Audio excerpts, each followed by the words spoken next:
નમસ્કાર, હું છું આપનો રણજીત મકવાણા અને આપ જોઈ રહ્યા છો પીટીએ ન્યૂઝ.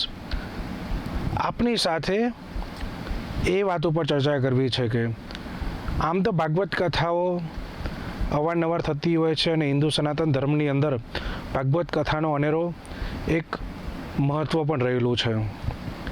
પણ વાત એમ છે કે આપને કહેવત મારે કહેવી છે કે અત્યારનો જે જમાનો જે છે તેમાં પરિવારના સભ્યો એક સાથે બેસીને જમવાનો કદાચ સમય નથી મળતો હતો, એમ કે ભાગદોડવાળી જિંદગી થઈ ગઈ છે. એક બનાવ આપને જણાવવો છે કે એક માતા પોતાના દીકરાને ભણાવી ગણાવીને મોટો અધિકારી બનાવતા હોય છે, બિઝનેસમેન બનાવતા હોય છે.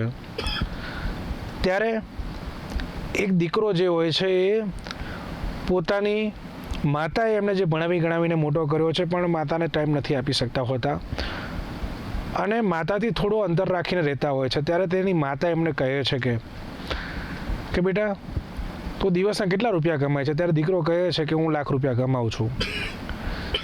પછી જેમ જેમ દિવસો જાય છે તેમ તે પછી માતાને વિચાર આવે છે અને વિચાર અનુસંધાને એ દીકરાની માતા એના દીકરા પાસેથી પૈસા માંગતી હોય છે કે બેટા મને આજે 2000 રૂપિયા જોઈએ છે.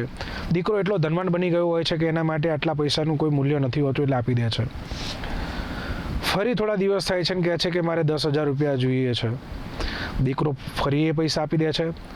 ફરી સમય જતાં એ લાખ રૂપિયા જેવી રકમ પોતાના દીકરા પાસેથી માંગીને લઈ લે છે. પછી એક સમય આવે છે ત્યારે એ માતા પોતાના દીકરાને કહે છે કે ઊભો રહે અને બેસ મારી પાસે. ત્યારે દીકરો કહે છે કે ના, અત્યારે મારી પાસે સમય નથી, મારે મારા કામ ઉપર જવું છે, એટલે આપણે ફરી ઘરે બેસીશું.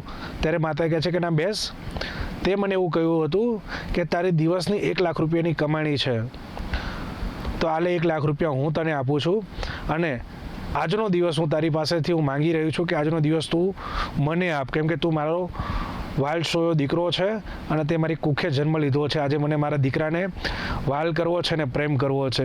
એટલે વાત એવી છે કે અત્યારનો સમય એવો થઈ ગયો છે કે જેમના કુખે તમે જન્મ લીધો છે તે માતા પિતા અને પરિવાર સાથે તમે ટાઈમ નથી આપી શકતા અને તમે એમનાથી થોડા દૂર રહેતા હોય છો. ત્યારે ભાગવત કથાનું આયોજન ગોતાની અંદર આવેલા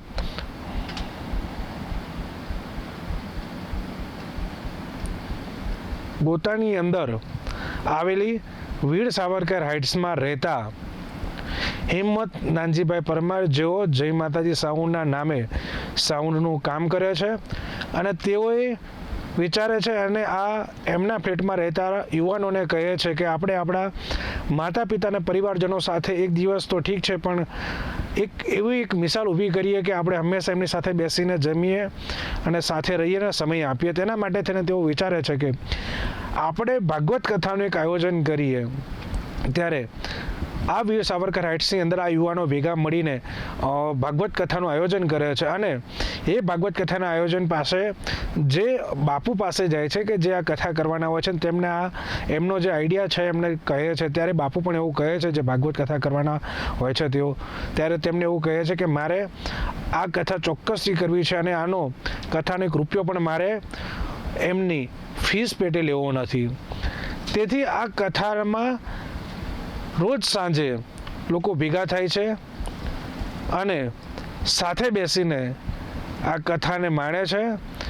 એટલે આ ભાગવત કથા જે છે એ લોકોને અને પરિવારને એકબીજા સાથે જોડવાનું કામ કરે છે અને આનો તમામ જે લોકો બેઠા હોય છે અને એ પોતે પોતાના સનાતન ધર્મથી વધુ નજીક જાય છે અને પરિવારની સાથે મળીને આ કથાને સુખી સંપન્ન રીતે માણી શકે તેના માટે સુચારું આયોજન હિંમત પરમાર દ્વારા કરવામાં આવ્યું છે.